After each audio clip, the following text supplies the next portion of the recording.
नमस्कार जन टीवी, स्वागत है आपका। मैं हूं योगेंद्र, आप देख रहे हैं खास खबर। खास खबर में हम बात करेंगे भाजपा के स्थापना दिवस के ठीक पहले पूर्व उप प्रधानमंत्री और भाजपा के दिग्गज नेता लालकृष्ण आडवाणी का एक ब्लॉग आया। उसके बाद में काफी सियासी जो चर्चाएं, हलचल है, वो बढ़ गई है। उन्होंने राष्ट्र प्रेम सबसे पहले, फिर पार्टी और फिर स्वयं, इसका उन्होंने जिक्र किया। प्रधानमंत्री नरेंद्र मोदी सहित कई पॉलिटिशियंस ने उनके ब्लॉग पर टिप्पणी भी की है। खैर, हमें इसमें क्या मायने हैं, क्यों लिखा, क्या कोई मन का गुबार था या फाउंडर मेंबर बीजेपी के होने के नाते लिखना एक स्वाभाविक बात थी।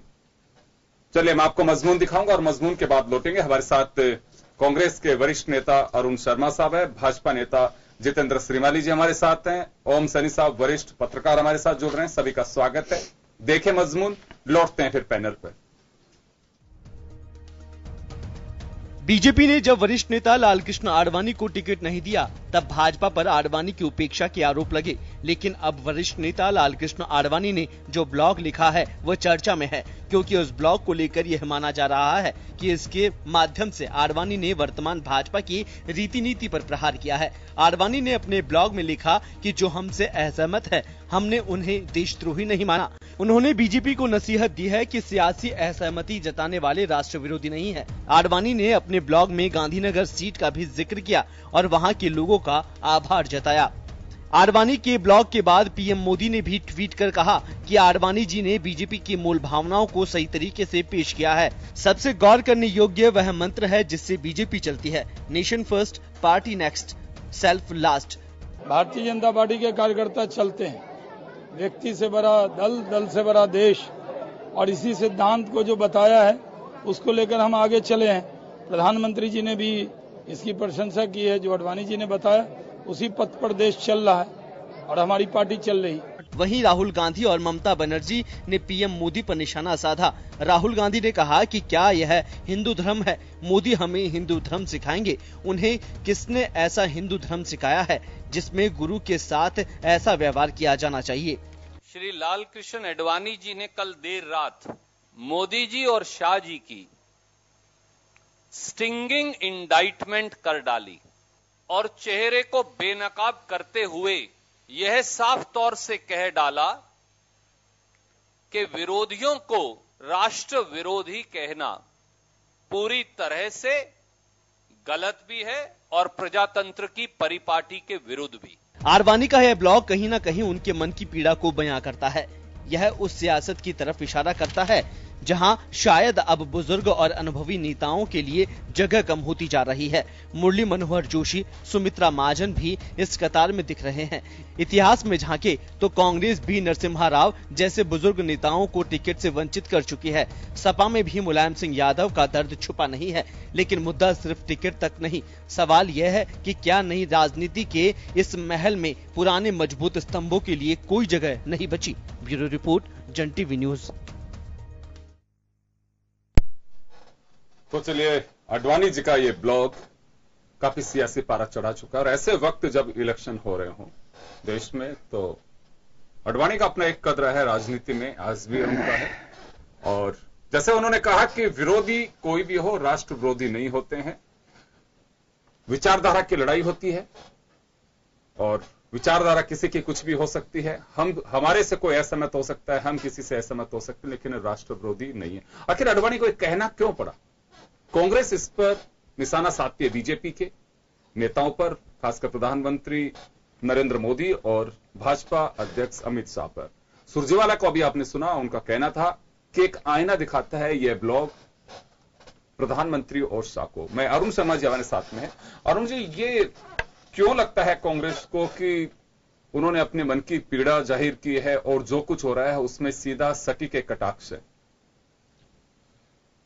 देखिए, ये सिर्फ कांग्रेस को ऐसा लगता है ऐसी बात नहीं है। इस देश में 130 करोड़ की आबादी है। सब आजकल दूरदर्शन, टेलीविजन का जमाना है। सारा घटनाक्रम पिछले 5 सालों का पूरा देश देख रहा है। तो ये ऐसा नहीं है कि ये सिर्फ कांग्रेस को लगता हो। लेकिन आडवाणी जी ने कल 6 अप्रैल को बीजेपी की वर्षगांठ है और कोई इम्पोर्टेंट दिवस है और इलेक्शन का पीरियड है। वो शायद काफी दिनों से इस पे विचार तो करते रहे हैं, लेकिन हमने उनको मुखर होते हुए नहीं देखा। रोज लोकसभा आते हैं और अगली पंक्ति में बैठते हैं, वापस चले जाते हैं बिना कुछ कहे। ना तो वो सकारात्मक तौर पे बीजेपी को एंडोर्स करते हुए कभी दिखे इन 5 सालों में, और न ही उन्होंने कोई टिप्पणी की।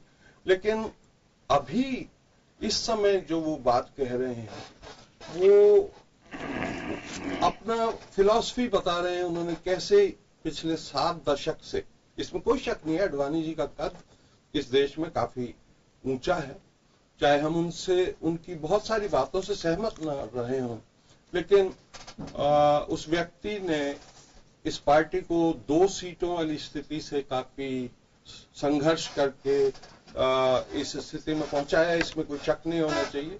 वो देश के गृह मंत्री रहे हैं, उप प्रधानमंत्री रहे हैं और कई घटनाक्रमों को देश के उस कालखंड में मोड़ने में आडवाणी जी का बड़ा रोल जी। लेकिन अभी इनका जो ब्लॉग है उसको लेकर के जो कांग्रेस की टिप्पणी है कि प्रधानमंत्री नरेंद्र मोदी और अमित शाह को इससे सीखना चाहिए, सबक लेना चाहिए। सबक की क्यों, कैसा सबक लेना चाहिए? देखिए, जैसे बड़ा केंद्रीय इसमें सूत्र है जो आडवाणी जी कह रहे हैं, उनकी जो फिलॉसफी है कि वो राष्ट्र को सर्वप्रथम मानते हैं, कहते तो मोदी जी भी यही हैं, और फिर उसके बाद पार्टी का नंबर आता है और फिर सेल्फ का आता है। लेकिन जो देश ने 5 साल में देखा है वो सीक्वेंस बिल्कुल उल्टी है। मेरे ख्याल में प्रधानमंत्री जी ने पिछले 5 साल में कुछ लाख बार तो जरूर कहा होगा कि मोदी ने, मोदी की सरकार ने, मेरी सरकार ने, ये मैं इतनी बार गूंजा है इस देश में पिछले 5 सालों में, मेरे ख्याल में सबको वाकिफ है। तो उनका सेल्फ बहुत मजबूत है। पार्टी की जहां तक बात है, सर, ये भारतीय जनता पार्टी अब वो भारतीय जनता पार्टी नहीं रही। दूर से देखने वाले भी इसको, जो तटस्थ लोग हैं, वो जानते हैं कि ये अब सिर्फ 2 लोगों की पार्टी है। बाकी कुछ लोग हाशिए पे हैं, बड़े बड़े लोग, बड़े बड़े नाम हैं उनमें, उनको किनारे कर दिया गया है और कंप्लीट कंट्रोल 2 आदमियों पे। चलिए, मैं आपके पास में लौटूंगा। और हाशिए पे क्या केवल वरिष्ठों को बीजेपी ने धकेला है या सारी पार्टियों का यही रहा हिसाब किताब? मैं अरुण जी के पास वापस लौटूंगा जब मैं जानना चाहूंगा। जितेंद्र श्रीमाली हमारे साथ में इस वक्त। जितेंद्र जी, ऐसे अवसर पर आडवाणी साहब ने ब्लॉग लिखा है जिससे एक मैसेज ये जा रहा है, सियासी गलियारों में इस तरह की चर्चा है, जो राजनीतिक पंडित हैं वो मानते हैं कि जब उनका को टिकट ऐसे उम्र के एक ऐसी दहलीज पे वो है, उन्हें नहीं दिया, तो निश्चित रूप से उनके मन में एक तकलीफ है। वो ब्लॉग का एक हिस्सा है। और साथ ही यह भी कहा जा रहा है कि आडवाणी जी ने कभी सोचा नहीं होगा कि जिस फाउंडेशन रखा है जिस पार्टी का, वो कभी ऐसी स्थिति में होगा कि टिकट के लिए भी मुझे इंतजार करना पड़ेगा। ये मैं नहीं कह रहा हूं, एक चर्चा है। और सुरजेवाला को आपने सुना भी कि नरेंद्र मोदी और शाह को समझना चाहिए उनके ब्लॉग से कुछ। देखिए, सुरजेवाला ने क्या बोला और सुरजेवाला का वक्तव्य कितना गंभीर हो सकता है, वो सुरजेवाला के जहां से चुनाव लड़े थे वहां की जनता ने बताया है। और जहां तक ये बात है आडवाणी जी की, आडवाणी जी भारतीय जनता पार्टी के पुरोधा हैं और भारतीय जनता पार्टी को आज की स्थिति में लेके आने के लिए उनका बहुत बड़ा योगदान है और इस बात को कोई भी नकार नहीं सकता। और यह बात बिल्कुल सही है कि आज वो उस दहलीज पर हैं, जैसे आपने कहा, वो इस दहलीज पर नहीं है कि इस उम्र में भी चुनाव लड़ते रहे, वो आज उस दहलीज पे है। जैसे कि अभी अरुण जी बता रहे थे कि बहुत महान है, वो बहुत तारीफ कर रहे थे, इतनी तारीफ कर रहे थे कि अगर ये तारीफ वास्तव में सारे कांग्रेसी इनकी जैसे बात मानने लग जाए तो बहुत बड़ा परिवर्तन आ सकता है देश में। तो राहुल गांधी ने तारीफ, मैं वही कह रहा हूं कि इस प्रकार की तारीफ, क्योंकि आज सब लोग, सब दलों के से ऊपर उठ करके उन्होंने इस देश को जो दिया है वो सब लोग स्वीकार करते हैं। ये इस स्थिति के ऊपर है। और उन्होंने जो आज ये जो टिप्पणी लिखी, आज ये जो ब्लॉग लिखा है, ये ब्लॉग उन्होंने कोई एक राजनीतिक व्यक्ति के ऊपर या व्यक्ति कोई राजनीतिक संगठन के ऊपर नहीं लिखा, उन्होंने समस्त राजनीतिक व्यवस्था के ऊपर ये कहा है। और उनका मूल जो है इसमें वो ये कहा है कि व्यक्ति से बड़ा दल और दल से बड़ा देश। ये कोई परिवार की बपोती नहीं है दल, यह कोई भी संगठन हो, चाहे वो भारतीय जनता पार्टी हो, चाहे वो कांग्रेस हो, चाहे कम्युनिस्ट हो, कोई भी दल हो, वो एक परिवार के अंदर नहीं सिमट के रहना चाहिए कि नेहरू जी के जमाने से लेकर के और राहुल गांधी और प्रियंका गांधी के बेटे बेटी, ये परिवार के नहीं है। इससे बड़ा दल देश होना चाहिए। दल जो है वो दल व्यक्ति एक विषय से हम देखते हैं, अगर कांग्रेस वाले इस ब्लॉक की बात को मान जाएं और इस ब्लॉक को वास्तव में सीरियस लेवे, तो कांग्रेस के लोगों को भी ये लगेगा, उनको अपनी गलतियां महसूस होगी कि उन्होंने किस प्रकार से नरसिम्हा राव जी के साथ में किया। वो मृत्यु हो गई उनकी, और उनके मृत्यु होने के बाद में जो आज तक परंपरा चलती आई है कि उनका जो शव है वो शव दिल्ली के अंदर रख करके वहां पर उनका दाह संस्कार किया जाता है, पर वो नहीं होने दिया। वो याद आता है कांग्रेस को वो जमाना जब सीताराम केसरी जो एआईसीसी के अध्यक्ष थे, उनकी तख्तियां फाड़ी गई, तोड़ी गई। ये वो इस बात को याद करें और अपने पूर्वजों को जिस प्रकार से भारतीय जनता पार्टी सम्मान देती है, वैसा सम्मान अगर देने लग जाए हम सब लोग, तो वास्तव में इस देश की दिशा को एक नई धारा भी दे सकते हैं। और सबसे बड़ी बात मैं ये कहना चाह रहा हूं कि आज आडवाणी जी के ब्लॉग के आधार के ऊपर हम इसको देखें कि सबसे बड़ा है देश।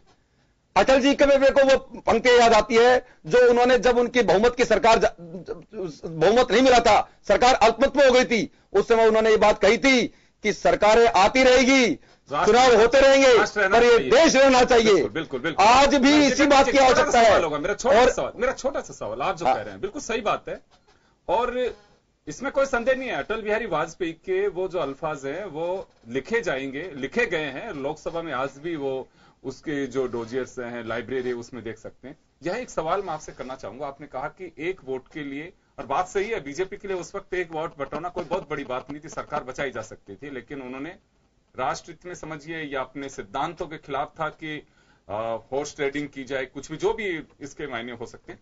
लेकिन अभी वर्तमान जो आपने ये बात तो सही कहा कि कांग्रेस और दलों को सीखना चाहिए, मोदी साहब से बिल्कुल सीखना चाहिए। मैं दो बातों का जिक्र करना चाहूंगा। एक तो उन्होंने कहा कि जो विरोधी हमसे जो असहमत हुए राष्ट्र विरोधी नहीं होते हैं, सीधा हमला है कि आज जो कहा जाता है, सुनिए सर, क्योंकि अक्सर ये कहा जाता है कि आज बीजेपी की सहमति से कोई असहमत होता है वो राष्ट्र विरोधी होता है, ये अक्सर एक चर्चा का विषय है। बिल्कुल ठीक। दूसरा, आपकी सरकारें कर्नाटक में बहुमत नहीं था आपके पास में, बड़े दल के रूप में आप थे, गोवा में आप बड़े दल के रूप में नहीं होने के बावजूद भी सरकार बनी आपकी। अभी आपने कहा कि एक वोट के लिए सरकार चलेगी, हम उस पार्टी के आदर्श का पालन करते हैं, कैसे पालन हुआ इसमें? देखिए, वही बात है, मैं जब कह रहा था, पर आपने बीच में यही प्रश्न पूछ लिया, मैं स्वतः ही वो प्रश्न जवाब दे रहा था कि अटल जी ने कहा कि यह देश रहना चाहिए, चुनाव हारते हैं, जीतते हैं, सरकारें आती है, जाती है, पर यह देश रहना चाहिए। और मैं ये कहना चाह रहा हूं कि आज भारतीय जनता पार्टी की आलोचना मुद्दों के आधार के ऊपर कांग्रेस को करनी चाहिए। आज इस देश में सशक्त विपक्ष की जरूरत है। मैं याद दिलाना चाह रहा हूं मेरे मित्र अरुण जी को और मेरे दर्शकों को मैं कहना चाह रहा हूं कि हमने वो जमाना देखा इस देश के अंदर, हमने वो चीज सीखी है कि जब देश में इंदिरा गांधी ने बांग्लादेश के जब टुकड़े किए, तो इन्हीं अटल बिहारी वाजपेयी ने यह कहा था कि यह आयरन लेडी है और यह दुर्गा का रूप है। और मेरे को वो बहुत अच्छी तरह याद है जब मनमोहन सिंह जी वित्त मंत्री थे और नरसिम्हा राव जी प्रधानमंत्री थे, 1991 की बात मैं याद दिलाना चाह रहा हूं कि उस समय देश में इकोनॉमिक क्राइसिस हो गया था। और जब इकोनॉमिक क्राइसिस हो गया तो वित्त मंत्री जी ने, मनमोहन सिंह जी ने उनके पास जाके कहा कि हम 22%, आप थोड़ा सा मेरा सुनिए, 22% हम रुपए के मूल्य को गिराना चाहते हैं। तो उन्होंने कहा कि हम कैबिनेट को बुलाते हैं और वहां पर इसको, तो कहा कैबिनेट बुलाएंगे तो सब अपने अपने मुद्दे लेके बढ़ जाएंगे और वो होगा नहीं। तो कहा ठीक है, मेरे को 10 मिनट का समय दीजिए। और प्रधानमंत्री नरसिम्हा राव ने 10 मिनट के लिए उन्होंने अटल जी को फोन किया और उनसे पूछ करके और उसको एग्जीक्यूट किया। तो मैं कहना चाहूं, उस समय विपक्ष के अंदर इतना विश्वास था विपक्ष के ऊपर। आज जो कांग्रेस की स्थिति है कि देशद्रोह के साथ खड़े हैं, पाकिस्तान के घोषणा पत्र को हिंदुस्तान में लागू करना चाहते हैं, तो ये आज इस बात को, अरे भाई आलोचना मुद्दों पर होनी चाहिए, और कम से कम देशद्रोही की बात तो मत करिए। आप देश के पराक्रम को, सेना के पराक्रम को तो मत तोड़िए सर। कौन सी चीज को लागू करना? बिल्कुल मैं वही बता रहा हूँ, मैं वही बता रहा हूँ। मेरे सवाल का जवाब नहीं आया। आपने ये बात कही थी बिल्कुल यही, एक वोट से सरकार चली गई थी, लेकिन कर्नाटक में आपके पास मैं यही कहना चाह रहा था, आपने सरकार बनाया। आलोचना करनी चाहिए, आलोचना होनी चाहिए, मुद्दों पे आलोचना होनी चाहिए, पर कम से कम सीधे सीधे तौर के ऊपर हम आज ब्लॉग में क्या लिखा है कि सबसे बड़ा देश, तो देश को तो सोचो। अरे आपने सेना के पराक्रम के ऊपर सीधा सीधा लांछन लगाए, कर्नाटक आप सेना के सैनिकों के ऊपर ये कहें वो सेक्सुअल हैरेसमेंट करते हैं, वो इस प्रकार का आरोप लगाए। कर्नाटक और गोवा की बात तो करिए। मैं वही कहना चाह रहा हूं, इस देश से बड़ा कोई नहीं है योगेंद्र जी। आज के ब्लॉक का मूल मंत्र यही है कि इस देश से बड़ा कोई नहीं है। और इस सूत्र को जितेंद्र जी, आपके लिए सत्ता बड़ी, कर्नाटक में आप लोगों की पार्टी लार्जेस्ट। देखिए मैं बताऊं आपको, राजनीतिक मैं कह रहा हूं आलोचना करनी चाहिए, मैं कह रहा हूं आलोचना करनी चाहिए। हमने गलत किया, उन मुद्दों को उठा के आप जनता में जाइए। हम तो ये कह रहे हैं एक बात सुनिए तो सही सर, एक बात सुन लीजिए और आप कूल डाउन रहिए सर। बिल्कुल नहीं, मैं तो बिल्कुल आपकी सेहत की मुझे ज्यादा चिंता है। नहीं मैं एक बात निवेदन करना चाह रहा हूं। कर्नाटक में आप लोगों ने तर्क दिया कि सबसे लार्जेस्ट पार्टी के रूप में बीजेपी थी, इस वजह से सरकार बनाने का दावा। योगेंद्र जी भाई साहब, लेकिन गोवा में आपके पास में लार्जेस्ट पार्टी नहीं थी आपकी। मैं तो सारी बातों के लिए कह रहा हूं कि कांग्रेस ने क्या किया, कितनी सरकारें गिराई थी और भाजपा ने कितनी गिराई है, ये मुद्दों की लड़ाई है। इन मुद्दों को लेकर जनता के बीच में जाना चाहिए। पर आज आप ब्लॉग की डिस्कस करने बैठे हैं, तो ब्लॉग का मुख्य उद्देश्य क्या है कि देश से बड़ा कोई नहीं। तो हम ये कहना चाह रहे हैं कि भाई साहब, आप पाकिस्तान के घोषणा पत्र को हिंदुस्तान में लागू मत करिए। सर मैंने वही तो कम से कम इस देश के पराक्रम को, इस देश के सैनिकों के शौर्य को, उनके ऊपर लांछन मत लगाइए। हाथ जोड़ के विनती है, चुनाव हारना जीतना महत्वपूर्ण नहीं है। आज राहुल गांधी जी की स्थिति हो गई। मैं एक बात जानना चाहता हूं, मुद्दे से डाइवर्ट हो। देखो मेरे सवाल मैं तो बिल्कुल मुद्दे पे, मैं तो आपको कह रहा हूं, कर्नाटक और गोवा का जवाब अभी तक आपने नहीं दिया। आपने अटल बिहारी वाजपेयी जी के जाने वाली सरकार बताई, उसी के परिप्रेक्ष्य योगेंद्र जी भाई साहब, मैंने स्पष्ट रूप से कहा कि बीजेपी के समय में कितनी सरकारें गिरी और कितनी बची, कांग्रेस के समय सरकार में कितनी, कांग्रेस के जमाने में कितनी सरकारें गिरी और बनी। ये मुद्दों के लिए, मुद्दों पर जनता के बीच में जाइए, जनता जवाब देगी। अरे नोटबंदी पे आपने हमारी आलोचना करी, बहुत अच्छी बात है, नोटबंदी हमारा सही था गलत था, यूपी में जवाब दे दिया जनता ने, तो जनता के बीच में लेके जाइए मुद्दों को, जनता जवाब देगी। पर इस देश के बात को तो कम से कम ध्यान रखे। मेरा निवेदन है, हाथ जोड़ के कांग्रेस के नेताओं से कहना चाह रहा हूं कि आप कुछ भी करिए, पर पाकिस्तान के घोषणा पत्र को हिंदुस्तान में लागू करने का विषय मत रखिए। यही पूछ रहे हैं आपसे, आपका जवाब ये देंगे। वो बड़े संयम से आपसे पूछ रहे हैं, सिर्फ एक इशारा किया। मैं खुद हाथ जोड़ के, बड़े भाई, मेरे बुजुर्ग नेता है वो भी, मैं उनसे बहुत निवेदन करके पूछ रहा हूं कि कम से कम देश से बड़ा कोई नहीं हो सकता है। अरे सर, वो यही तो जानना चाह रहे हैं कि कौन सी बात पाकिस्तान की, बताता हूं, वो बताता हूं, वही बता रहा हूं वही बता रहा हूं मैं। वैसे हम ब्लॉग पर रहे तो ज्यादा अच्छा है। मैं तभी बात आएगी जब ये प्रश्न आया है कि कौन सी बातें हैं। अब वो बता देता हूं मैं। पीडीपी के और उमर अब्दुल्ला ने क्या कही कि हमारा घोषणा पत्र तो कांग्रेस का घोषणा पत्र समान है। कौन व्यक्ति जो ये कह रहे हैं कि हम इस कश्मीर के अंदर दूसरा प्रधानमंत्री लेके आना चाहते हैं। सुनिए आज, और वो मुद्दे सुनिए सर। आप इसमें धारा 124A बात कर रहा हूं। आप सुनिए भाई साहब, आपने कही कौन सी देशद्रोही की कौन सी बातें आप बोल लेना सर, मैं पूरा टाइम दूंगा, क्यों लोग आपके नेता ने लिखा है बोलना, वही बता रहा हूं। मैं तो एक बात जानना चाह रहा हूं, देखिए, या तो आप शब्दों पे टिकिए सर, मैं शब्दों पे, योगेंद्र जी भाई साहब, मैं शब्दों पे टिक के ही बात कह रहा हूं। आपको पूरा टाइम, एक बार मेरी बात तो सुन लीजिए। सवाल पूरा उत्तर लिखोगे। आपने अभी कहा कि पीडीपी और उमर अब्दुल्ला ये बात कह रहे हैं। अरे सर, पीडीपी की तो महबूबा आपकी रही है, वो तो साथी आपकी सरकार में। आपने मेरा जवाब पूरा सुना नहीं। हाँ, वही तो उससे पहले आपने प्रश्न में जवाब दे रहा था ना सब चीजों का। महसूस नहीं हुआ? मैं उसी बातों का जवाब दे रहा हूँ। पार्टनर तो नहीं बना रहे। अरे भाई साहब, मैं वही तो, मैं पूरा जवाब राष्ट्र के हित में बनाया। मैं वही कह रहा हूं कि मेरा पूरा जवाब सुन लीजिए, फिर आप पूरी बात, आप कोई रह जाए तो बता दीजिएगा। मेरा ये कहना है, आपने मेरे से प्रश्न किया था कि कौन सी बातें ऐसी है कांग्रेस की जो कि इस देश के खिलाफ है, यही प्रश्न था ना। तो मैं ये बताना चाह रहा हूं, पाकिस्तान पाकिस्तान के समर्थन में है, पाकिस्तान का घोषणा पत्र लागू कर रहे हैं हम, तो ये कह रहे हैं। और वो कौन सी बातें हैं? नंबर 124A देशद्रोह के धारा। देशद्रोह की धारा का मतलब, भारत तेरे टुकड़े होंगे इंशाअल्लाह, इंशाअल्लाह, ये अगर कोई बोलेगा हर घर से अफजल निकलेगा, ये बात जो बोलेगा वो देशद्रोही नहीं है, बोल सकता है। इस देश को तोड़ने की बात कोई भी आदमी मीडिया के सामने अरे पूरे ये शामिल है, अरे ये और भी है, मैं बता रहा हूँ। 20 मिनट हो गए सर बोलते हुए, आपने जवाब पूछा, वैसा मैं जवाब बात सुनिए। लेकिन एक चीज मैं जानना चाह रहा हूं इसी में, कानून व्यवस्था पे भरोसा है आप लोगों को? बिल्कुल 100% भरोसा है। 179 मामले एक साल के अंदर दर्ज हुए हैं राष्ट्रद्रोह के, जिसमें से 2 मामले सही साबित हुए हैं, जिसका आप भाई साहब एक मिनट, आपकी जांच एजेंसियां थी, वो भी साबित नहीं कर पाई कि ये नारे। अगर SC/ST के मुकदमे झूठे होंगे तो क्या हम SC/ST एक्ट खत्म कर देंगे? नहीं कर सकते। तो ये मुकदमे सही और सही होता है, कोर्ट का काम है ये हमारा काम है और आपका काम और हमारा काम है इस देश में वो सख्त से सख्त कानून बनाना जिससे देशद्रोही लोगों को लाभ मिले। ऐसा कानून नहीं बना सकते। आप कानून के विशेषज्ञ लॉयर हैं, आप ही तो कह रहे हैं कि ये कोर्ट का काम है और फैसला आप ही लोग सुना रहे हैं। हम कर रहे हैं। अरे भाई साहब आपने कानून ही खत्म कर दिया, कानून ही खत्म कर दिया सर। अभी हम तो कह रहे हैं भाई साहब कोर्ट तो तब करेगी ना जब कानून होगा। जब आपने कानून ही खत्म करने की बात करोगे तो कोर्ट क्या करेगी बेचारी? कोर्ट तो तब करेगी जब कानून के हिसाब से फैसला करती है कोर्ट। 179 में से भाई साहब आप मेरी बात का जवाब आपने दिया।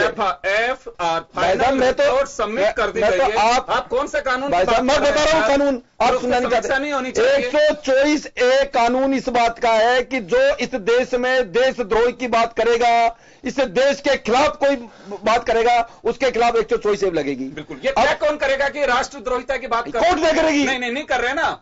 अरे कोर्ट अरे भाई साहब कोर्ट नहीं कर रही। आप कितनी बड़ी बात कह रहे हो? चैनल कोर्ट ने FR लगा दी, जब तो मैं कह रहा हूं सर, आप कोर्ट ने FR लगा दी 177 मामलों में 2 में साबित हुए, अब मान नहीं रहे हो। मैं कह रहा हूँ ना वही आप कोर्ट से ऊपर जाने के बाद साहब बहुत सारे कानून ऐसे हैं। क्यों कर रहे हो आप? जब 177 मामलों में आप बचा क्यों रहे हैं? आप बचा क्यों रहे हैं देशद्रोहियों को? आप कांग्रेस को प्रोटेक्ट मत करिए। आप मैं वही कह रहा हूँ, माइंड और लैंग्वेज। मैं यही कहना चाह रहा हूँ। आप उन लोगों को प्रोटेक्ट करना चाहते हैं जिन लोगों को। आप गलत बोल रहे हैं। आप मेरी बात सुनो। नहीं आप हाईजैक करने की कोशिश मत करिए। हाईजैक नहीं, मैं तो सीधा आप ये बताइए कि इस देश में जो सेना को विशेषाधिकार मिले हैं, आपने ये कह दिया बोले जा रहे हैं, मेरे समझ में नहीं आ रही। 177 वाले कुछ पढ़ा लिखा भी करिए सर आप। 177 आप मेरे को पढ़ाने के बाद अब मैं कितना पढ़ूंगा कितना नहीं पढ़ूंगा, मैं तो मेरे को पता है कितना पढ़ रहा हूं। और मेरे को किसी के प्रमाण पत्र की जरूरत नहीं है। मेरे को किसी के प्रमाण पत्र की जरूरत नहीं है। मेरे को पता है मैं कितना पढ़ा लिखा हूं सर। मैं तो सीधी 2 टप्पे की बात पूछ रहा हूं कि कोर्ट भी कानून तब तय, कोर्ट भी फैसला तब करेगी आदरणीय योगेंद्र जी भाई साहब जब कोई कानून होगा। जब कानून ही खत्म करने की बात आप करोगे बात का तो कोर्ट कैसे करेगी? फिर आप कहेंगे आप कांग्रेस के पक्ष ले रहे हैं। मैं कह रहा हूं देश भर में 179 मामले दर्ज हुए देशद्रोह के। आप सुनना एक बार बात सुन लीजिए। बिल्कुल ठीक बात है। आपको आंकड़े आपके बिल्कुल ठीक बात है। गवर्नमेंट ऑफ इंडिया की वेबसाइट NCRB से दिखा सकता हूं आपको। बिल्कुल ठीक बात ठीक है। 177 में FR लगी। जांच एजेंसियां दिल्ली में किसकी हैं? गवर्नमेंट ऑफ इंडिया की। मालूम होगा इस बात का? अजी मेरे को सब पता है भाई साहब। आप प्रश्न पूछिए। आप क्यों रगड़े जा रहे हैं? आप जिरे करने ना तो मैं बता रहा हूँ आपको। आप क्यों रगड़? अब मैं बता रहा हूँ अब उसका जवाब सुनेगा। अब शांति से उसका जवाब सुनिए। अजी मैं एक मिनट के लिए 1 सेकंड के लिए लगातार बीजेपी एक बात कह रही है कि आप, पहले बात तो मैं कहूंगा कि बीजेपी को ये लग रहा है कि सरकार आपकी आ रही है, पता नहीं क्यों इतना कहा जा रहा है कि तो कानून खत्म हो जाएगा। आपने भी कुछ सोचा होगा, क्योंकि देश को एक जवाब देना है कि राजद्रोह का मुकदमा खत्म होगा तो क्या होगा, या फिर 1958 का अफस्पा अगर उसकी समीक्षा करेंगे तो क्या होगा। तो ये लगातार आपके विरोधियों की तरफ से कहें या बीजेपी की तरफ से कहें, ये बात है। हालांकि मुद्दा हमारा ब्लॉक पर है, लेकिन चलिए जितेंद्र श्रीमाली साहब डाइवर्ट कर दिए उसको। हमने तो कोई डाइवर्ट नहीं किया। हमने तो कहा देश प्रमुख रहना चाहिए, उसके कारण बताया है। समझ पा रहे हैं अडवाणी जी की भावना को नहीं समझ पा रहे हैं। अडवाणी की भावना है, हमसे ज्यादा कौन समझ सकता है? नहीं समझ पा रहे। आप तो समझ सकते हैं, मैं सहमत हूं, आप समझ, लेकिन आपके एक लिमिटेशन है। और हमारे को प्रमाण पत्र की जरूरत नहीं है। हमको किसी के प्रमाण पत्र की जरूरत नहीं है। अब सुन लीजिए, जरा बोल रहे हैं अभी, अगर इजाजत हो तो आप इजाजत दे दें। अजी आप बोलिए भाई साहब, आदरणीय बोलिए भाई साहब। सर मैंने आपके बीच में बोला नहीं। बिल्कुल बोलिए। और आपसे रिक्वेस्ट कर रहा हूं आप बीच में। और उनको मैं एक ब्रेक के लिए रुकूंगा, ब्रेक के बाद वापस लौट रहा हूं आपके पास। मैं छोटे से ब्रेक के लिए रुकूंगा। मैं तो कल भी आ जाऊंगा सर।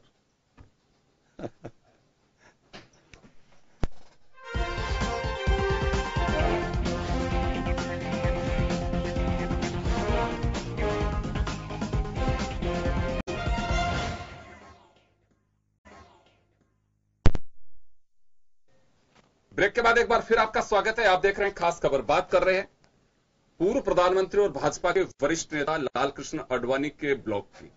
चलिए इसी जगह एक बात और मैं कहना चाहूंगा कि लोकसभा स्पीकर सुमित्रा महाजन ने भी एक पत्र लिखा है पार्टी आलाकमान को कि इंदौर का टिकट फाइनल करने में असहज नहीं रहना चाहिए। मैं अपने आप को विड्रॉ करती हूं, मैं चुनाव नहीं लड़ूंगी क्योंकि असमंजस की भूमिका ठीक नहीं है। और उन्हें बाकायदा एक पूरा खत पार्टी अध्यक्ष के नाम अपने लेटर हेड से लिखा है उन्होंने। चलिए मैं अरुण जी के पास में जाना चाहूंगा। अरुण जी, खैर मैं वापस ब्लॉग पर लेकर के आना चाहूंगा। जितेंद्र जी ने जो सवाल खड़े किए ये इनका कोई अंत नहीं है और जवाब आते रहेंगे जाते रहेंगे जब तक चुनाव नहीं होंगे तब तक। लेकिन मैं ब्लॉग पे वापस लेके आना चाहूंगा आपको। जी, अभी आपने जितेंद्र जी को सुना है और इससे ये तो तय हो गया है कि माननीय आडवाणी जी ने जो ब्लॉग लिखा है वो एक्चुअली कांग्रेस के लिए लिखा है। श्री माली जी कह रहे हैं कि ये कांग्रेस को उससे सीखना है। तो एक तो ये बात स्पष्ट है कि इनको नहीं सीखना है कुछ। आडवाणी जी बहरे लोगों से बात कर रहे हैं। वो उन्होंने कल रात को लिखा है, आज श्री माली जी फिर सीना ठोक ठोक के कह रहे हैं आप देशद्रोही हैं, आप पाकिस्तान का चुनाव घोषणा पत्र इंप्लीमेंट करना चाहते हैं। ये तो सीख चुके। तो ये तो तय है कि आडवाणी जी बिल्कुल बहरे लोगों से बात कर रहे हैं। हम समझ सकते हैं उनकी भावना को, लेकिन ये देश भी देख रहा है। आडवाणी जी देख ही रहे हैं, ये देश भी देख रहा है। मैंने आपको पहले भी जिक्र किया था। देखिए, ब्लॉग तो पूरे देश के लिए लिखा है, पाठकों के लिए लिखा है। जी हाँ। तो सबको क्यों बहरा कह रहे हैं आप? नहीं, पर मैं तो जिन लोगों से अभी आपकी जान पहचान हुई उनके बारे में बात कर रहा हूँ। जान पहचान भाजपा से वो नहीं सुन रहे हैं। उसका एक नमूना आपके सामने पेश हुआ अभी कि वो नहीं सुन रहे। हम आज भी उनके लिए देश विरोधी हैं, हम दुश्मन हैं, हमको ये जड़ से मिटा देना चाहते हैं। 5 साल से अभियान चल रहा है कांग्रेस मुक्त भारत। मैं बार बार कहता हूं, आपके चैनल पे भी कह चुका हूं, ये कांग्रेस मुक्त भारत का अभियान नहीं है, ये प्रश्न मुक्त भारत। इनको कुछ चाहिए ही नहीं विपक्ष। इनको कौन सा विपक्ष चाहिए? किसका स्वयंवर कर लिया है इन्होंने कि ये ठीक है। इनके हिसाब से सारी दुनिया भ्रष्ट है। ये सबसे पवित्र पार्टी है जो 2 इनके नेता हैं। योगेंद्र जी, आपके चैनल पे साहस करके मैं कह रहा हूं कि मोदी जी तो हैं ही, अकेले हैं, लगातार कह रहे हैं मैं ही हूं जो हूं।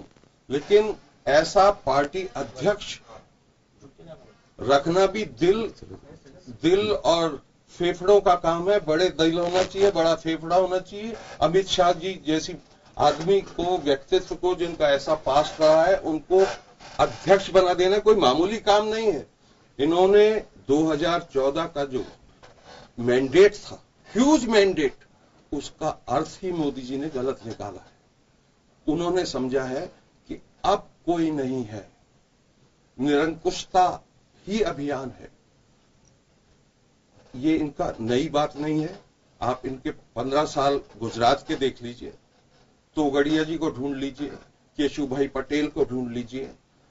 इनको जिन ने सहारा दिया है इनिशियल पीरियड में, वो सब दीवार पे लगे हुए हैं। आप पोस्टर के बाद पोस्टर देखते जाइए।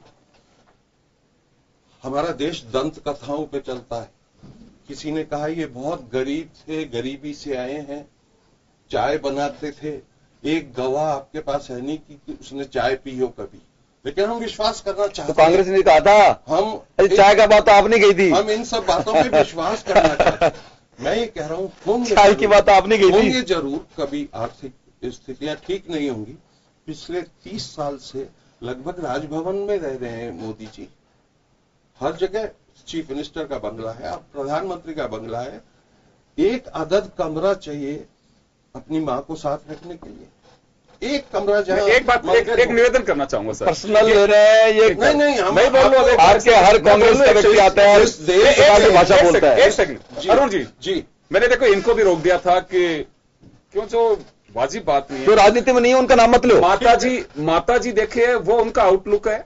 और जब भी जाते हैं अपनी मां से मिलते हैं, बात की चल रही हो कि जो साथ रखते हैं कि अहमदाबाद रखते हैं, दुर्भाग्य लगता है कि उन्हीं पे छोड़ देना चाहिए। चलो उन पे छोड़ दिया। अब आगे चलते हैं। हम में से कितने बच्चे, हम भी बेटे हैं, हमारे भी मां हैं, पूरे देश की मां हैं। हम में से कितने लोग अपने 90 साल की मां को अपने फायदे, राजनीतिक फायदे के लिए एटीएम की लाइन में लगा देंगे नोटबंदी की वजह से? हम खुद जाएंगे लाइन में, हम और व्यवस्था करेंगे, हम अपने भाई को भेजेंगे। कितने लोग कर सकते हैं? मैं ये इसलिए कह रहा हूं कि इनको सिवाय खुद के न कुछ सुनाई दे रहा है, न दिखाई दे रहा है, और इनको कोई नहीं हरा सकता। मोदी जी इतने ताकतवर हैं, इनको एक ही चीज हराएगी। आप मेरा निश्चय बता रहा हूं मैं आपको, इनको इनका अहंकार ले डूबेगा। जिस तरीके से ये बात कर रहे हैं, आपको तो फायदा ही होगा उससे। आपको फायदा ही है, फिर आपके परेशान हो रहे हैं। फायदे नुकसान की बात नहीं, मैं आपको बता रहा हूं कि फाइनली जनता आप क्यों परेशान हो रहे हैं? फिर आप फिर आप क्यों प्रचार कर रहे हैं? किसकी इज्जत कर रहे हैं यार देश में? नाम तो बताइए, किसकी इज्जत? आपने कितनी फोटो देखी है उनकी, गरीब उनके झोपड़े में जाते हुए पिछले 5 साल में? बड़े आदमियों के पास देखी होंगी। उन्होंने जो किया है वो फिर कभी किसी डिबेट में 5 साल का मैं ब्यौरा दे सकता हूं। 5 साल में उन्होंने कई बड़े बड़े काम किए हैं जो इनको भी नहीं पता हो, लेकिन वो फिर कभी। लेकिन ये मैं जरूर आपका अवसर दूंगा, लेकिन फिलहाल हम ब्लॉग पे आ जाएंगे। लेकिन ये ब्लॉग अगर ये कह रहे हैं कि अडवाणी जी ने हमारे लिए लिखा है, एक्चुअली ये तो ऑलरेडी मानते हैं कि राष्ट्र पहले है, पार्टी को संभाल के रखे हुए हैं ये, ठीक है ना। और 600 अभी नए ऑफिस बनाए गए हैं देश में, अभी 2 साल में फास्टेस्ट विकास। ब्लॉग के ऊपर अगर भाई यही बातें करनी है तो ब्लॉग पे आपने मेरे को तो बहुत जोर से रोक दिया योगेंद्र जी भाई साहब। अब आप इनको भी तो रोकिए, ये इस प्रकार के अनर्गल बात बोल रहे हैं। भाषण सुनने नहीं आए हम यहाँ, आपका भाषण सुनने नहीं आया। आप दे लीजिए, आपका सवाल। आप इस प्रकार मत बोलिए कृपया करके। मैं वही कह रहा हूँ, आप ब्लॉग में टोक दिया था, योगेंद्र जी ने टोक दिया था मेरे को कि आप ब्लॉग में बोलिए। अच्छा सुधांशु, मैं आपके पास आना चाहूंगा इस वक्त। सुधांशु बातें तो हमारे साथ में जुड़े, इस ब्लॉग को किस तरह से देखा जाना चाहिए? हमारी डिबेट में भाजपा के जितेंद्र श्रीमाली वो कह रहे हैं कि कांग्रेस को एक आईना दिखा रहा है और कांग्रेस को इस ब्लॉग से समझना चाहिए। देखिए जितेंद्र जी चूंकि भाजपा से जुड़े हुए हैं तो वो उस आधार पर बात की कर रहे हैं। ब्लॉग ये बेसिकली पार्टियों, सभी राजनीतिक दलों को आईना दिखा रहा है। खासतौर पर चूंकि आडवाणी जी जो बीजेपी के एक वरिष्ठ नेता, जो कि मार्गदर्शक माने जाते रहे हैं, वो जब ये बात लिखते हैं कि हमें विरोध का भी मतलब उनका देखिए पूरे ब्लॉग को आप समझेंगे तो सीधी सीधी बात है कि जो विरोध है, अगर विरोध हो रहा है कोई, अगर आपकी पार्टी में भी कोई व्यक्ति है और उसकी वो किसी बात पर विरोध जता रहा है तो उसको भी स्वीकारना होगा, उसको भी स्वीकारना। इस तरह की चीज स्वीकारना एक अपने आप में बड़ा दम रखने वाली बात है। तो ये कोई कांग्रेस को, मैं नहीं मानता कि कांग्रेस को आईना दिखा रहे हैं अडवाणी जी इस ब्लॉग को लेकर, वो भाजपा को भी आईना दिखा रहे हैं। और वो इस बात को कह रहे हैं कि आप देखिए 5 साल में भाजपा, देखिए सरकारें आती हैं जाती हैं, ये कोई एक ऐसा नहीं है कि भाजपा आ गई तो भाजपा ही रहेगी, या कांग्रेस 10 साल पहले थी, उसके बाद कांग्रेस चली गई, भाजपा आ गई अभी, और आने वाले समय में भाजपा भी नहीं रहेगी सत्ता में। वो ये कहना चाहते हैं कि कोई भी पार्टी आए, विचारों का सम्मान होना चाहिए। विरोध, जो अगर किसी की तरफ से विरोध हो रहा है किसी बात पे आपका, तो उसको उस वक्त आप उस विरोध को केवल राष्ट्रद्रोह का या किसी ऐसे नाम ना दिया जाए जिससे कि विरोध करने के जो स्वर हैं वो उठने ही बंद हो जाएं।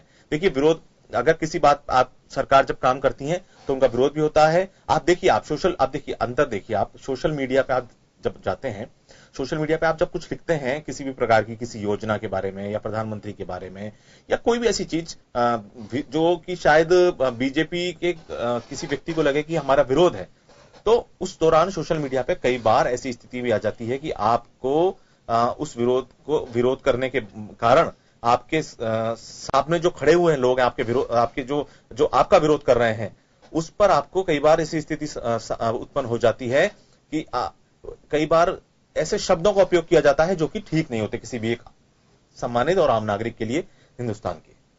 तो कहीं ना कहीं आडवाणी जी ने इस ब्लॉग के माध्यम से यह जरूर बताने की कोशिश की है कि राजनीतिक में अगर विरोध का मतलब उसकी स्वीकार्यता नहीं होगी, उसको स्वीकार नहीं किया जाएगा, उसको हंसते हंसते स्वीकार करना है विरोध को। वो इस बात को साफ साफ लिख रहे हैं इस पूरे ब्लॉग में। उनका मेन मुद्दा ही कहीं ना कहीं इस ब्लॉग में साफ साफ दिखाई दे रहा है। और मैं इसमें जोड़ना चाहूंगा योगेंद्र जी कि आपको याद है कांग्रेस ने कभी भी अपने विपक्षी पार्टियों को इतने बड़े इतिहास में देशद्रोही कहा हो, आप देशद्रोही हैं, या हमने आदर नहीं दिया हो विपक्ष को। मतलब आडवाणी जी लोकसभा में खड़े होते थे विपक्ष के नेता के तौर पे, हम पूरी इज्जत से सुनते थे उनको। ऐसा कभी नहीं होगा कि आप आडवाणी जी बोल रहे हो या for that matter even Sushma ji बोल रही हो और कांग्रेसी हल्ला मचाएंगे। आप वो सीन आप देखते नहीं हो उसका मतलब। अरे आप देखते नहीं हो उसका मतलब। पूरा देश देख रहा है। आप 5 साल का संसद। अब मैं बताऊं आपको। बताइए। देखिए कि पहली बात तो ये कि ये बात बिल्कुल सही है कि इन्होंने आडवाणी जी का जो ब्लॉग है वो भाजपा वाले समझना चाहे, ये तो एक प्रकार कहना चाहिए बहुत बड़ा जो एक जिम्मेदार व्यक्ति होता है उसने अपनी बात कही और वो हर दल के ऊपर, हर दल वाले व्यक्ति को अपना एनालिसिस उसके आधार पे करना चाहिए। आज आडवाणी जी इस स्टेज के ऊपर है और जो भी मेरे मित्र बात कह रहे थे कि साहब अहंकार ये वो, अब ये क्या पढ़ते लिखते हैं नहीं और बस बोलना है, बस वही कह रहा हूं। अभी केवल 1.5 लाख वोट ज्यादा आए हैं कांग्रेस के राजस्थान के अंदर। 0.5%। अब सुनिए, अरे सुनिए भाई साहब, और आपके माननीय अशोक गहलोत साहब क्या बोलते हैं, 15 दिन हुए नहीं है, 0.5% वोट और लंगड़ी सरकार वो बोल रही है, उनके मुख्यमंत्री बोल रहे हैं कि साहब अगर बीजेपी वालों ने इस प्रकार से विरोध किया तो जेल में डाल दूंगा, बाहर जमानत नहीं होगी। ये तो इनका अहंकार नहीं है, ये तो इनका विरोध का तरीका है। इनका विरोध का तरीका यह है कि मोदी जी ने तो खुद ही पुलवामा हमला कराया है, ये इनका विरोध का तरीका है। ये विरोध मतलब ये देखिए, ये राष्ट्रभक्ति है उनकी। ये तो हम कह रहे हैं साहब, हमारे ऊपर आरोप है कि साहब हम देशद्रोही बात कहते हैं, ये तो बहुत देशभक्ति की बात कही है कि आप अपने ही देश के प्रधानमंत्री के लिए आप ये कहो कि पुलवामा का हमला आपने खुद नहीं करा लिया। इससे ज्यादा दुर्भाग्य इस देश का कांग्रेस पार्टी से अपेक्षा नहीं थी कि उस आंख मारने वाले व्यक्ति के नेतृत्व के अंदर ये सुनिए, उस व्यक्ति के नेतृत्व में आप उस व्यक्ति के इतनी बड़ी पार्टी का नेतृत्व दे दिया जिनको ये पता ही नहीं कि हमला प्रधानमंत्री कर किसने कहा। ये कांग्रेस के नेता ने बोला, बीके हरिप्रसाद ने बोला है, सिद्धू ने, अरे कैसे नहीं बोला, कांग्रेस के लोगों ने बोला है। अरे आदरणीय सर बोला, आप पढ़िए मीडिया को देखा कभी ये कांग्रेस ने कही है। और सुनिए आपने ये कहा कि भारत ने कोई हमला नहीं किया, वहां जाकर के कोई लोग नहीं मरे, ये झूठा है। अरे आप ये देशभक्ति की बात है। अरे देश से बड़ा कुछ भी नहीं हो सकता है। आप सेना के लिए कह रहे हैं, पाकिस्तान को तकलीफ हो रही है, नहीं हो रही, वो कह रहे हैं कि साहब हमारे यहां कोई हमला नहीं हुआ। दूसरे दिन ही साहब सिद्धू साहब कहते हैं, और आपके आदरणीय नेता क्या बोलते हैं कि साहब आप तो इनसे बातचीत करिए, ये हमला कर रहे हैं, ये हमारे लोगों को मार रहे हैं, पुलवामा पर हमला किया, उरी का हमला किया, और आपके कांग्रेस के नेता बोलते हैं उनसे बातचीत करिए। दुर्भाग्य है। अरे कौन सी बातचीत और किस प्रकार की बातचीत?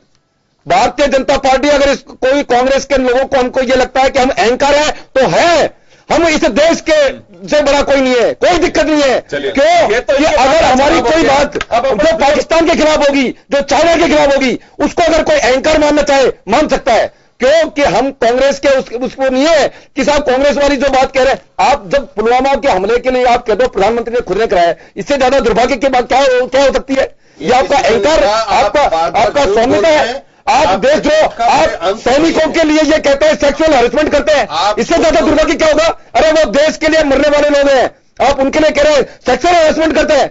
आपको कोई अधिकार नहीं है कि देश के सैनिकों के ऊपर आप इस प्रकार की भाषा बोले। आ जाए, अब हो गई बात आपकी, अहंकार का जवाब अहंकार से ब्लॉक पे आ जाए अगर आपकी इजाजत हो तो। बिल्कुल, मैं तो कह रहा हूँ, बिल्कुल बोलिए सर, आ जाए एक बार। हमारा तो भाई साहब पर इस तरह का निवेदन है सर, वापस सेना के ऊपर देश के खिलाफ वापस आ जाए कि आप कहें। बिल्कुल साहब बोलिए। क्या मैं यहीं पे वाइंड अप कर दो अगर आपकी इजाजत? आगे मर्जी, मैं तो बिल्कुल बोलिए, मत करिए प्लीज, करने भी नहीं दूंगा वैसे। नहीं बिल्कुल, आप मुद्दे पे आ जाए। बिल्कुल आइए साहब। मैं ब्लॉग पे आप सही टिप्पणी करके शुरुआत की थी, लेकिन आपका गेयर फिर पाकिस्तान में लग जाता है या देशद्रोह। आपने मेरे से पूछा था कि कांग्रेस की कौन सी भाषा देशद्रोही लगती है, तो मेरे को बताना पड़ा ये सारी बातें। मैंने नहीं कहा, आपने मेरे से प्रश्न पूछा था। सर आप अहंकार के बात का जवाब अहंकार से दे रहे थे। खैर चलिए, मैं वक्त मेरे पास कम है, मैं तो सिर्फ आपसे ये जानना चाह रहा हूं कि ब्लॉग पे आडवाणी जी के एक मुझे पीड़ा झलक रही है उसमें, और वर्तमान जो राजनीति के हालात इस देश में है, वर्तमान में मैं बात कर रहा हूं कि राजनीति वो अपना उनका एक एक्सपीरियंस है, इसे कोई खारिज भी नहीं कर सकता। जनसंघ के संस्थापक सदस्य रहे, 1980 में बनी आपकी भाजपा के सदस्य, संस्थापक सदस्य, नॉट ओनली मेंबर, संस्थापक सदस्य रहे, फाउंडर मेंबर रहे और उन दिग्गजों में से रहे, इसमें कोई डाउट नहीं है। कि कहां से कहां बीजेपी को पहुंचाया, वो अपने उनकी एक रणनीति थी। मैं उस पे आना चाहूंगा कि आपने कहा कि वास्तव में सभी पार्टियों को देखना चाहिए। आप अगर उस मुद्दे पे आएंगे तो मुझे लगता है समय कम है, उसमें आपके श्रीमुख से जो विचार आ जाएंगे जरा हमारे दर्शक सुन लेंगे उस। देखिए, मैं तो आपको पहले भी कहा था योगेंद्र जी, मैं फिर भी बात कह रहा हूं कि आडवाणी जी भारतीय जनता पार्टी के पुरोधा नेता हैं और जितनी शुचिता के लिए, जितना इस राजनीतिक व्यवस्था के लिए उन्होंने सदैव दिया है, उसके ऊपर कोई टिप्पणी नहीं की जा सकती है। वो अपने आप के अंदर एक बहुत, और आज उनकी स्थिति इस स्टेज के ऊपर है कि वो इस संपूर्ण राजनीतिक व्यवस्था के एक पितामह के रूप के अंदर आज वो हैं। और वो जितने भी ये गड़बड़ चल रहा है, चाहे वो कांग्रेस हो चाहे और दूसरी पार्टियां हो, सबको इससे प्रेरणा लेनी चाहिए। भाजपा कि का भी क्या कर दीजिए। बिल्कुल, अगर उनको लगता है तो वो भी ले रहे हैं, इसमें कोई मना ही नहीं है। लग नहीं रहा वैसे अभी आपको? अजी हमको तो लग रहा है, हमको जो सीखना वो सीख रहे हैं। हम आपसे पूछ करके हमको तो हम और उसी पे चल रहे हैं। आज हम सीख करके उन्हीं पे चल रहे हैं। भारतीय जनता पार्टी आज जो काम कर रही है वो आडवाणी जी के मार्गदर्शन के रूप में ही काम कर रही है, इसलिए आज वो मार्गदर्शक मंडल के अंदर है।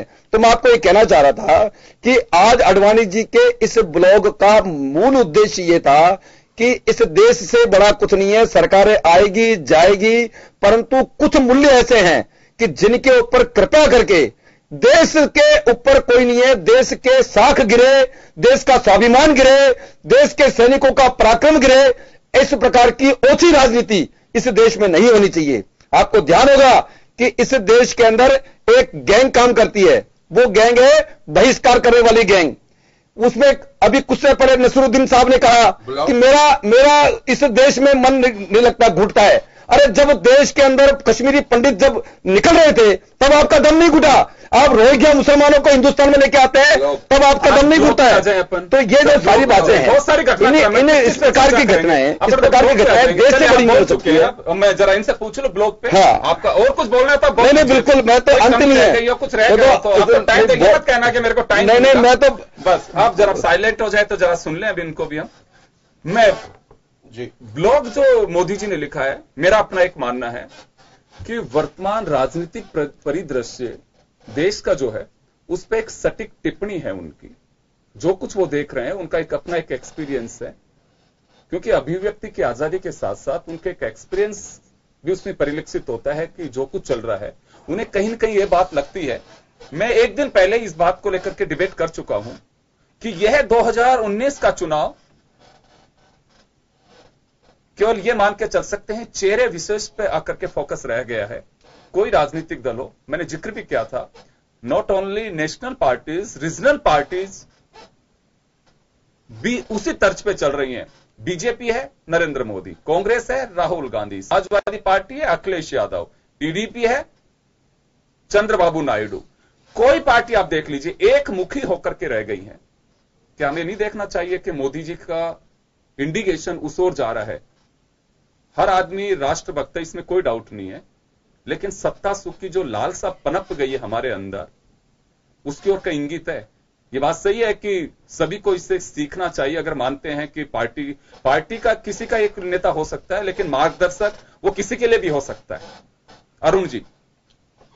जी आप सही कह रहे हैं। वैसे आडवाणी जी ने जो लिखा है वो सभी के लिए है। एक जनरल बात है कि राष्ट्र सबसे पहले होना चाहिए, इसमें कोई शक ही नहीं है। लेकिन अगर आप राष्ट्रभक्ति की परिभाषाएं अपने आप गढ़ने लग जाएं और उसके अलावा देखिए, आप एक सेंटेंस लें उसमें से और दूसरा नहीं लें, ये नहीं हो सकता। उस ब्लॉग में साफ लिखा हुआ है कि हमें अपने जो अपोजिशन का है, जो विरोधी पार्टी है या विरोधी मत है, उसको दुश्मन नहीं मानना चाहिए, उसको एंटी नेशनल नहीं मानना चाहिए। ये स्पष्ट लिखा हुआ है ना।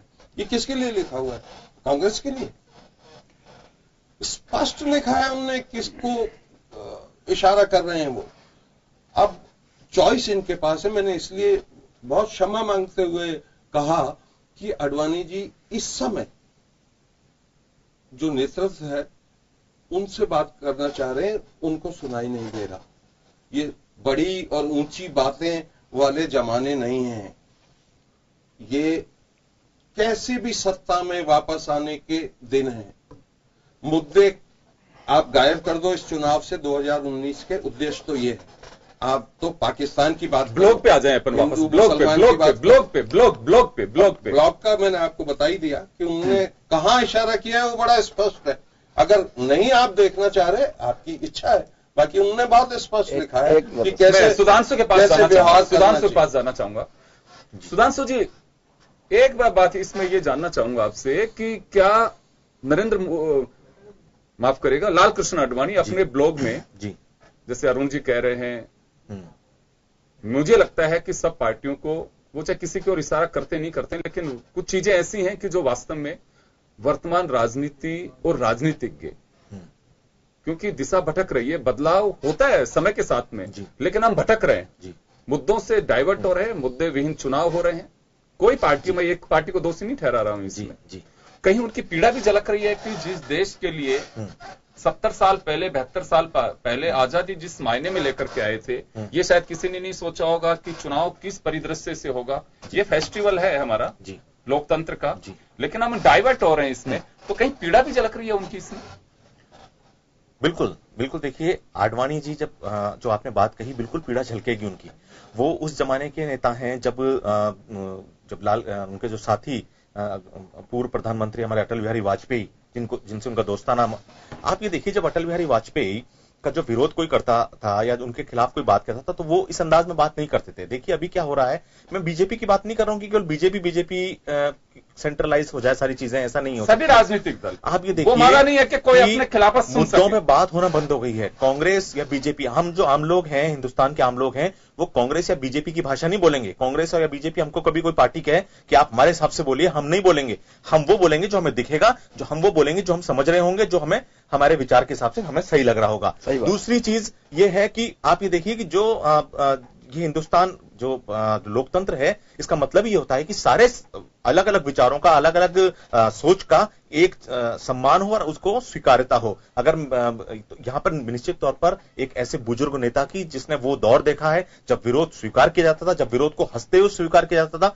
अभी कुछ अलग स्थिति है। देखिए अब ये मानेंगे नहीं अपने हमारे बीजेपी के जो दोस्त हैं हमारे, कि वो इस समझ कि अगर कोई विरोध करता है तो अभी बड़ी ही स्थिति ऑकवर्ड हो जाती है, बड़ा ही एक जो सामने से स्वीकार्यता नहीं है उसकी। वो ऐसा लगता है कि ये बात कह क्यों रहे हो आप, चाहे वो अभी चूंकि अब देखिए सत्ता भी बीजेपी की है, तो कोई भी अगर बात होती है तो सत्ता से ही सवाल पूछे जाते हैं, सत्ता से ही। विपक्ष से तो राहुल गांधी तो पीएम है नहीं, कोई बात हो, कोई मेरा कोई सवाल है, कोई विरोध है या कोई ऐसी चीज है जो मुझे नहीं स्वीकार है किसी व्यक्ति को, तो जो बीजेपी की सरकार है, प्रधानमंत्री हैं, मोदी हैं, उन्हीं से तो सवाल किया जाएगा। तो ये सब चीजें स्वीकार करनी होंगी। हिंदुस्तान एक ऐसा देश है जहां पर, अच्छा एक और चीज मैं बोलना चाहता हूं कि आप देखिए राजनीतिक दल जो सभाएं हो रही हैं, प्रधानमंत्री जाते हैं, राहुल गांधी जाते हैं, आप देखिए कि किन मुद्दों पर बात कर रहे हैं। मेरे को नहीं लगता कि एक चुनावी मुद्दे कोई जो जनता से जुड़े हुए हैं वो उन पर बात की जा रही है। किस तरह की चीजें हो रही हैं आपस में, केवल एक दूसरे पर आरोप प्रत्यारोप, वार, इधर से कुछ और निकाल के लाना, कुछ किसी को कभी पप्पू कह देना, कभी इधर से प्रधानमंत्री को कुछ कह दिया जाता है, कभी कांग्रेस के। तो ये स्थिति हमने तो नहीं सोची थी कि ना जो पूर्व जो नेता, जो बुजुर्ग नेता हैं आज के, वो या जब देश आजाद हुआ था, जब लाल बहादुर शास्त्री प्रधानमंत्री थे, जवाहरलाल नेहरू प्रधानमंत्री थे, उस वक्त उन्होंने सोची होगी कि ये स्थिति होगी इस देश की। चलिए, तो लबोलबाब यह है कि ब्लॉग केवल कोई ये नहीं है कि एक पार्टी, वो उन्होंने एक वर्तमान परिदृश्य जो देख रहे हैं राजनीति का, एक तरह से मुझे लगता है कि राजनीति के स्तर में थोड़ी गिरावट आ रही है, उससे वास्तव में एक दिशा देने की आवश्यकता है और सोचना सभी दलों को चाहिए कि ऐसा क्यों हो रहा है। उन्होंने एक लिखा कि राष्ट्र पहले, पार्टी बाद में और उसके बाद में सेल्फ, होना यही चाहिए। लेकिन आज के राजनीतिज्ञ अपने अंदाज से कहते हैं कि नहीं, राष्ट्र प्रेमी तो हम हैं ही, उसमें कोई डाउट नहीं है, खून का लाल जो रंग है वो लाल है निश्चित रूप से, वैसे राष्ट्र प्रेम भी सबका वैसा ही है और होना भी चाहिए, क्योंकि जिस मात की कोख से हमने जन्म लिया है वो भी इसी मिट्टी में पैदा हुई है, इसलिए राष्ट्र हमारे लिए सबसे लिए पहला होना चाहिए। मैंने कहा ना कि और आडवाणी जी का इंडिकेशन उसी ओर है। आज चुनाव एक मुखी होकर के रह गए कि हमारा चेहरा ये है, पार्टियां गौण हैं, पार्टियों का प्रचार या सिंबल का प्रचार तो वो करेगा जो पार्टी दफ्तर से सिंबल लेके आए कि मेरा चुनाव चिन्ह यह है। हो यही रहा है राजनीति का। वो एक सटीक टिप्पणी लालकृष्ण आडवाणी की उसी रूप में देखी जानी चाहिए और मुझे लगता है कि पार्टियों को इससे सबक भी लेना चाहिए। क्षमा चाहूंगा, समय कम है और आज ब्लॉग पे हमने चर्चा की और सबके अपने अपने विचार थे। बहुत बहुत शुक्रिया आप सभी का। खास खबर में आज इतना ही, दीजिए इजाजत, नमस्कार।